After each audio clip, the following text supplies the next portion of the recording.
ஆனாலும் நீ நானும் அண்ணன் தம்பிடா, ஆனாலும் நீ நானும் அண்ணன் தம்பிடா. இந்த பாடல் கேட்கும்போது ஃபர்ஸ்ட் டைம் வந்து கேட்கிறாரு, சிஎம் சார் வந்து கேட்கிறாரு. கேட்ட உடனே ரியாக்ஷனே இல்லை, அப்படியே குவைட்டா இருந்தாரு. நானும் பேரரசு 2 பேரும் பார்த்துக்கிறோம். ஏன்னா பேரரசு வந்து அது வந்து டம்மியா எனக்கு எழுதி கொடுத்த லிரிக்கு. அது வந்து டம்மியா நம்ம ஒரு ப்ரொடியூசரும் ஹீரோவையும் வந்து ஒரு அட்ராக்ஷன் பண்றதுக்காக ஒரு டம்மியான போட வேர்டு. அது ரொம்ப நேரம் கேட்டு யோசிச்சாரு. நல்லா இருக்க பாட்டு, வரிகள்லாம் ரொம்ப சூப்பர், இதே வரியை மெயின்டைன் பண்ணுங்க சொன்னாரு. ஸோ டம்மியா எழுதுற ஒரு வரிகளை அவர் மெயின்டைன் பண்ண சொன்னாரு. அதுல ஒரு வார்த்தை சொன்னாரு, நீ எந்த ஊரு நான் எந்த ஊரு முகவரி தேவையில்லை, அத உன்னை யாரோ பெற்றிருக்க என்னை யாரோ பெற்றிருக்க, ஆனாலும் நீயும் நானும் அண்ணன் தம்பிடா என்ற ஒரு வார்த்தை. இன்னைக்கு சிஎமோட மனநிலை அப்படிதான் இருக்கு. அவர் சினிமால இருந்தா கூட எல்லா ஜனங்களுக்கும் அண்ணன் தம்பியா இருப்பார் என்பது இது உறுதியாயிடுச்சு. இந்த பாடலை அப்பயே 20 வருஷம் முன்னாடி அவர் எழுதிட்டாரு. அது மட்டும் இல்ல, அதுல இன்னொரு சிறப்பான ஒரு பாடல், கும்பிட போன தெய்வம் அட குறுக்கே வந்ததம்மா, பால ஊத்துடா கூல ஊத்துடா, வேண்டிக்கிட்டே சூட ஏத்துடா என்ற ஒரு பாடல். அந்த ஒரு கமர்ஷியல்ல இப்படி ஒரு பக்தி பாடல் வரும்ன்றது எனக்கு தெரியவே தெரியாது. அந்த ஒரு கமர்ஷியல இப்படி ஒரு டிவோஷனல் சாங்க கொடுத்து இன்னைக்கு ஆடி மாசம் எந்த கோயிலுக்கு நான் போனாலும் என்ன சிறப்பு விருந்தரா அந்த ஒரு படம், அந்த ஒரு பாட்டு மூலியமாக எனக்கு நிறைய வாய்ப்புகள் வந்துட்டு இருக்குன்னு சொல்லி கொடுத்து இன்னைக்கு பிறந்தநாள் வாழ்த்துக்களை சிஎம்க்கு நம்ம தெரிவிச்சுப்போம். நன்றி, வணக்கம். ரொம்ப ரொம்ப நன்றி. அடுத்ததான் நம்ம அவார்ட் ஃபங்க்ஷனை தொடரலாம். ஷார்ட் ஃபிலிம் ஃபங்க்ஷன் இது வந்து ரொம்ப ஷார்ட் ஃபிலிம் ரொம்ப முக்கியமான ஒரு விஷயம் சினிமாவில். நான் டைரக்டர் ஆன காரணம் கூட வந்து ஷார்ட் ஃபிலிம் தான். ஃபிலிம் இன்ஸ்டியூட்ல நான் வந்து டைரக்ஷன் ஸ்டூடெண்டாக இருக்கும்போது எங்களுக்கு வந்து இந்த ஃபேமிலியில் ஒரு படம் ஒன்று பண்ணோம். ஒரு 1000 ஃபீட்டுக்குள்ளே ஒரு படம் பண்ணணும். அதை வச்சுதான் எங்களுக்கு பாஸ் ஆஃப் ஃபெயில் அது டிசைட் பண்ணுவாங்க. நான் ஒரு ஃபிலிம் பண்ணியிருந்தேன். அதுக்கு முன்னாடியே நான் வந்து ஃபிலிம் இன்ஸ்டியூட்ல படிக்கும்போது மணிவண்ணன் சார் அசிஸ்டண்டா இருக்கேன். அப்போ உதயநாத் சாரோட பழக்கம் அது 3 இயர்ஸ் முன்னாடிலேருந்து ஒர்க் பண்ணிட்டு இருக்கேன். While I am studying and working with Manivannan. அப்போ ஏற்கனவே அப்போ சார் கால் ஷீட் வந்து கேட்கும்போது சொல்லியிருக்கேன், இருந்தாலும் இந்த ஷார்ட் ஃபிலிம் சொன்னா சரியா இருக்கும்னு நினைக்கிறேன். அப்போ ராவுத்தர் சொன்னார், இன்னொரு 2 இயர்ஸ் கழிச்சு பார்க்கலாம்ப்பா, அண்ணன் கால் ஷீட் இல்லைன்னாரு. மறுபடியும் 2 இயர்ஸ் கழிச்சு போனா சொன்னார், தம்பி அவர் என்ன பார்த்ததே மறந்துட்டாரு, தம்பி இன்னும் 2 வருஷம் அண்ணன் கால் ஷீட் இல்லைன்னு. நான் எனக்கு தெரிஞ்சிச்சு இன்னும் 20 வருஷம் கழிச்சு வந்தா ராவுத்தர் அதே பாட்டை தான் பாடுவாரு, அண்ணன் கால் ஷீட் 2 வருஷத்துக்கு இல்லைன்னு. அதனால விட்டேன். நான் விட்டுட்டு அப்புறம் ஃபிலிம் இன்ஸ்டியூட்ல படிச்சுட்டு அந்த படத்தை கொண்டு வந்து ஒரு நாள் வந்தேன். அப்புறம் அதே சொன்னார், மறுபடியும் 3 வருஷம் கழிச்சு போகும்போது சொன்னாரு, தம்பி அண்ணன் கால் ஷீட் இல்லப்பாரு. நான் சொன்னேன், சார் கால் ஷீட் கேட்க வரல, நான் ஃபிலிம் இன்ஸ்டியூட்ல ஒரு படம் பண்ணியிருந்தேன் சார், ஒரு தடவை நீங்க பாருங்க அப்படின்னு சொன்னேன். சரி பார்க்கலாம்ப்பா. அவரு கால் ஷீட் இல்லைன்னு சொன்னாலும் இந்த ரிலாக்ஸ் ஆயிட்டாரு. ஏன்னா எல்லாரும் ப்ரெஷர் இல்லையா, அவருக்கு யாரு கொடுக்குறதுங்கிற அந்த முடியாத ஒரு காலகட்டத்துல கால் ஷீட் வேணாம்னு சொன்ன சந்தோஷப்பட்டாரு. சரின்னு வந்து என் படத்தை வந்து பார்த்தாரு. அந்த படத்தை பார்த்துட்டு அடுத்த நாள் காலையில கூப்பிட்டாரு, தம்பி நான் மனம் வச்ச படம் பண்றோம் அப்படின்னு 30ஆம் நாள் ஷூட்டிங் பூஜை போட்டார். 2 வருஷம் வச்சு படம் இல்லைன்னு சொன்னாரு.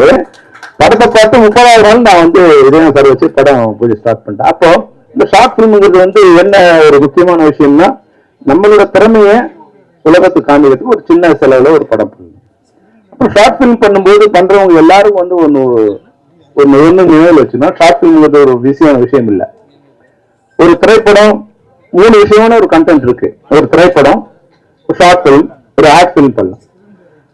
ஒரு திரைப்படம் பண்ணும்போது நமக்கு வந்து அந்த சீன்ல ஒரு கண்டென்ட் இருந்தா போதும். கண்டென்ட் இல்லாத சீன் இருக்கக்கூடாது. அந்த சீன் வந்து அடுத்த சீன் முன்னாடி இருக்க சீனையும் ஜாயின் பண்ற ஒண்ணா இருக்கணும். ஆனா ஷார்ட் பிலிம் பண்ணும்போது என்னன்னா, எவ்வரி ஷார்ட்ல ஒரு கதை இருக்கணும். அப்பதான் அந்த ஷார்ட் பிலிம் நல்லா இருக்கும். அப்போ அதை விட ரொம்ப சுருக்கமா வந்துடும். நீங்க ஆட் பிலிம் பண்ணீங்கன்னு வச்சுங்க, எவ்வரி ஃப்ரேம்ல வந்து ஒரு ஸ்டோரி இருக்கணும். அப்போ எவ்வரி ஃப்ரேம் நீங்க, ஏன்னா அது 10 செகண்ட்ஸ்ல நீங்க வந்து அந்த கதையை சொல்லணும். 10 செகண்ட்ஸ்க்குள்ள ஒரு கதையை சொல்லணும். அப்போ எவ்வரி ஃப்ரேம் வந்து ஒரு முக்கியம். அது ஷார்ட் பிலிம் பண்ணும்போது என்னன்னா, எவ்வரி ஷார்ட் வந்து முக்கியம். ஏதோ படம் பண்ணணும் அப்படின்னு இருக்க கூடாது. அப்போ ஒரு பிலிம் பண்றது ஈஸி, ஆனா ஷார்ட் பிலிம் பண்றது ரொம்ப கஷ்டம். அந்த பிலிமுக்கு உண்டான நான் பண்ண படமே ஒரு திரைப்படமா பண்ண வேண்டியது படத்தை தான் நான் வந்து ஒரு ஷார்ட் பிலிமா பண்ணேன். அப்ப எதையெல்லாம் சுருக்கி ஒரு ஷார்ட் பிலிமா பண்ணி அந்த படத்துல இருக்க வேண்டிய எல்லா விஷயங்களுமே அந்த ஷார்ட் பிலிமா கொண்டு வருவது வந்து ரொம்ப கஷ்டமான விஷயம் தான். அப்போ அந்த ஷார்ட் பிலிம் இன்னைக்கு வந்து 100கணக்கான இயக்குநர்களை வெளியே கொண்டு வந்திருக்கு. நாங்க கூட வந்து இப்போ நாங்க டைரக்டர் ஆன பிறகு நாங்க வந்து டைரக்டர் பிரசிடண்டா வந்த பிறகு இப்போ பேரரசு சார் இருக்காரு, நான் பேரரசு உதயகுமார் கிளம்பு நல்லா இருக்கும் போது எங்க மெம்பர்ஸ வந்து அவங்களோட திறமையில வெளியே கொண்டு வரணும். வெளியே வந்து இப்போ துஷாந்த் வந்த மாதிரி ஒரு மெம்பரை வந்து பெங்களூர்ல வந்து ஃப்ரண்ட் அடுக்கி அவரோட ரெக்வஸ்ட்ல ஒரு 50 டைரக்டரை உருவாக்கி 50 பேருக்கு ஒரு 50 லட்சம் ரூபாய் செலவு பண்ணி ஒவ்வொருத்தரையும் வந்து ஒரு ஷார்ட் ஃபிலிம் பண்றதுக்கு வாய்ப்பை ஏற்படுத்தி கொடுத்தோம். அதுல யாராவது சரியா பண்ணிருந்தாங்கன்னா அது நிச்சயமா வந்து அது வந்து ஒரு ஐடென்டி கார்டு இல்ல வந்து ஒரு விசிட்டிங் கார்டு மாதிரி வச்சுக்கலாம். நம்ம யாரும் காமிக்கிறதுக்கு ஒரு விசிட்டிங் கார்டா பயன்படுத்தலாம். அது மாதிரிதான் இந்த நிகழ்ச்சி வந்து நான் கலந்துக்கணும் விருப்பப்பட்ட காரணமே யாரோ ஒரு 10 பேர் வந்து ஒரு படம் பண்ணி அவங்களுக்கு ஒரு விலாசம் கிடைக்கிறதுக்கு. ஆர்கே செல்வமணிங்கிற வந்து ஒரு 30 வருஷத்துக்கு முன்னாடி யாரும் தெரியாது. ஆனா ஒரு ஷார்ட் பிலிம் பண்ணி அதை வந்து இன்னொருத்தர் காமிச்சு ஒரு வாய்ப்பு வரும்போது இன்னைக்கு என்னோட முகவரியா அந்த படம் மாதிரி இருக்கு. அப்ப அது மாதிரி இருக்கிற ஒரு 10 இளைஞர்களுக்கு அது ஒரு வாழ்க்கையா இருக்குங்கிறதுக்காக தான் இந்த நிகழ்ச்சியில கலந்துட்டு விரும்பப்பட்டது. அதனாலதான் நேற்று வந்து அந்த நிகழ்ச்சி வந்து நான் பரவாயில்ல திருவிழாவே வந்து வாழ்த்துட்டு போனேன். இன்னைக்கு நல்ல வேலையா இன்னைக்கு இந்த துஷாந்த் அவரோட பர்த்டேவும் சேர்த்து வந்துருக்கு. ஒரு பிறந்த நாள் வந்து அவர் 100 ஆண்டுகளை கடந்து நல்ல சிறப்பா வாழணும். அவர் எடுத்திருக்க முயற்சிகள் அனைத்தும் வெற்றி பெறணும். இதுல யாருக்குரிய ஒரு 100 திரைப்படங்கள் வந்து 100 ஷார்ட் பிலிம் கலந்துக்கிட்டுன்னு சொன்னாங்க. இந்த 100 ஷார்ட் பிலிம் வந்து ஒரு 3 தேர்ந்தெடுத்து அவங்களுக்கு பரிசு கொடுக்குறாங்க. அதுல சிறந்த பல படம் பண்ணவங்களுக்கு வாய்ப்பு கொடுக்கறதுக்கான ஒரு வாய்ப்பையும் உருவாக்கி இருக்கான்னு சொன்னாங்க. அந்த வகையில கலந்துகிட்டவங்களுக்கும் வாழ்க்கை வந்தவங்களுக்கும் அதுக்கு மூல காரணமா இருக்கிற துஷாந்துக்கும் திரைப்பட இயக்குநர் சங்கத்தின் சார்பில் என்னுடைய வாழ்த்துக்களை தெரிவிச்சுக்கிறேன். வாழ்த்துக்கள், நன்றி, வணக்கம். அனைவருக்கும் வணக்கம். இந்த ஒரு சிறப்புமிக்க நாள். தமிழக முதல்வர் எங்க விஜய் உங்க விஜய் அவருக்கு இன்று பிறந்த நாள். ஆக்சுவலி குழந்தைக்கெல்லாம் முதல் பிறந்த நாள்னு கொண்டாடுவாங்க. முதலமைச்சருக்கு இது முதல் பிறந்த நாள். நடிகராக நிறைய படங்களை பார்த்தாரு. முதலமைச்சராக முதல் பிறந்த நாள். அதுவும் நம்ம கலை உலகை சேர்ந்தவர், சினிமா துறையில் உச்சத்தில் இருந்தவர். அவருடைய பிறந்த நாளைக்கு கலை உலகமே சார்பாக, சினிமா துறை சார்பாக, உங்கள் அனைவரும் சார்பாக அவருக்கு பிறந்த நாள் வாழ்த்துக்களை தெரிவித்துக் கொள்கிறேன். அவரோட பிறந்த நாள்லேயே நம்ம சுஷாந்துக்கும் பிறந்த நாள். அது ஒரு சிறப்பு.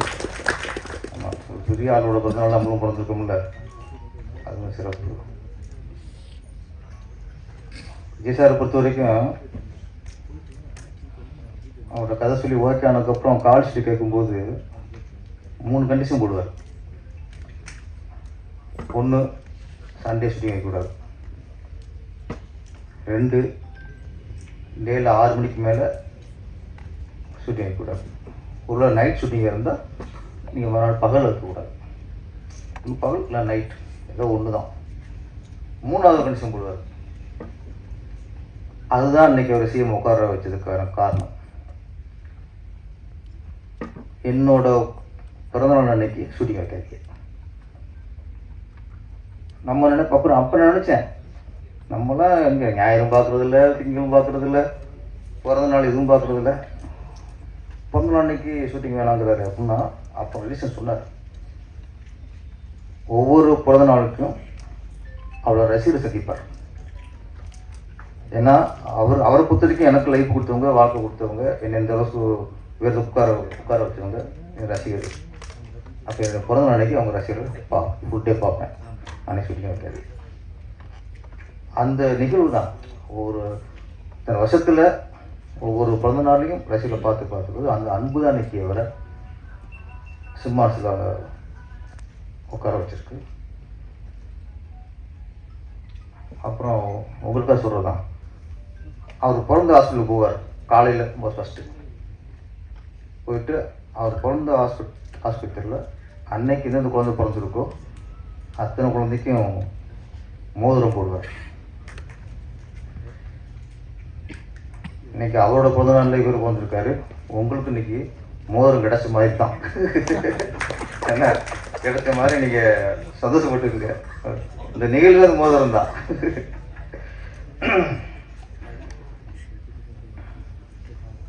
சுஷாந்த் அவர் ஒரு தங்க முட்டையிற வாத், ஒரு பழமொழி சொல்லுவாங்க,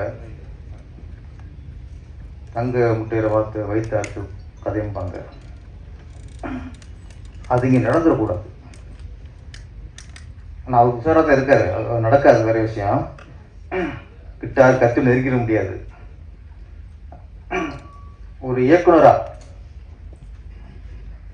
நமக்கு என்ன சந்தோஷம்னா, இப்போ சார்லாம் பேசும்போதுன்னா ஹஸ்பண்டாக இருக்கும்போது பட்ட கஷ்டம் சொன்னீங்க.